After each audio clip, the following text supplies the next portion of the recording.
ওদের বুদ্ধির অবশ্যই প্রশংসা করতে হয়। দেখুন, এটা এমন একটা ফিল্টার ওরা আবিষ্কার করেছে। এই ফিল্টারের মধ্যে একদমই ঘোলা পানি দিয়েছে, তারপরে ঢাকনাটা এখানে লাগিয়ে এটাকে লক করে দেওয়া হয়েছে। এবার ঘোলা পানি এই ফিল্টারে ঢোকানো হবে, আর এক পাশ দিয়ে ঘোলা পানি ঢুকবো, আরেক পাশ দিয়ে কিন্তু একদমই স্বচ্ছ ফ্রেশ পানি বের হচ্ছে। কি চমৎকার! বন্যা কবলিত এলাকায় কিন্তু এই ধরনের জিনিসগুলো খুবই উপকারে আসবে।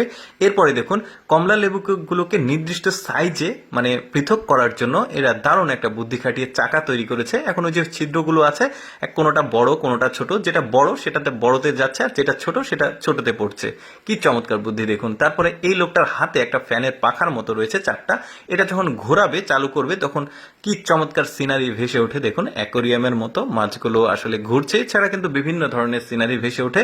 কি চমৎকার! বাড়িতে এই ধরনের জিনিস রাখলে কিন্তু খুব ভালো লাগবে। তারপরে দেখুন, এরা ইট ওপরে তুলছে। কি চমৎকার একটা বুদ্ধি দেখুন, একজন ইট দিচ্ছে, আরেকজন চাপ দিলে ইটটা ওপরে উঠে যাচ্ছে। ওদের ইটগুলো একটু বড় হয়, শুধু যে ইট তোলা যাবে তা না, ভারী যে কোনো জিনিসপত্র কিন্তু এই বুদ্ধিতে ওপরে তোলা যাবে, যে বুদ্ধিটা ওরা করেছে। তারপরে দেখুন, বুদ্ধি খাটিয়ে একটা চেয়ার বানিয়েছে।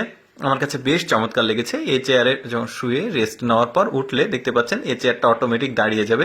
বেশ চমৎকার বুদ্ধি। তারপরে দেখুন, গাছের চারা লাগানোর জন্য দারুণ একটা বুদ্ধি এটা। যে কোনো চারা আপনি পাইপের মধ্যে দিয়ে সাইকেলের পাম্প দেওয়া হয়, ওই রকম একটা সিস্টেম আছে। জাস্ট চাপ দিলে চারাটা খুব চমৎকার ভাবে কিন্তু মাটিতে গেঁথে যাচ্ছে। দারুণ বুদ্ধি। এরপরে দেখুন, এই লোকটা চমৎকার ভাবে সবগুলো পৃথক করছে। দেখুন কি চমৎকার বুদ্ধি, একটু ভালোভাবে দেখলে বুঝতে পারবেন, এক্সপার্ট লোক। তারপরে দেখুন, পাহাড়ি অঞ্চল উঁচু নিচু হয়, সেখানে কিন্তু ভারী জিনিসপত্রগুলো নিয়ে যাওয়া নিয়ে আসা খুবই কষ্টকর হয়। ওরা এই জন্য ড্রোন প্রযুক্তিগুলোকে ব্যবহার করে। যে দেখতে পাচ্ছেন, এগুলো পাহাড়ি কলা, একদম পাহাড়ের উপরে আসলে চাষাবাদ হয়, ওইখান থেকে আসলে বহন করা খুবই কষ্টকর, তাই এরা বুদ্ধি খাটিয়ে এই প্রযুক্তিটাকে ব্যবহার করে। তারপরে দেখুন, খুব কম সময়ে দীর্ঘ জমিতে, অনেক বড় জমিতে কিন্তু অনেক ধান লাগানোর জন্য ধানের চারা এই ধরনের প্রযুক্তিগুলোকে ব্যবহার করা হয়। এটা সম্পূর্ণই আসলে বুদ্ধি দিয়েই তৈরি। দেখতে পাচ্ছেন একসাথে কতগুলো ধান লাগাচ্ছে, যেগুলো আমাদের এলাকাতে ধান একটা একটা করে গুচ্ছ লাগায়, অনেকটা সময় লাগে। তারপরে দেখুন, আখ ছেলানো মেশিন তৈরি করেছে ওরা। কি চমৎকার! দেখুন, সম্ভবত এটা কোনো ফ্যাক্টরির হবে, হয়তো চিনির ফ্যাক্টরি।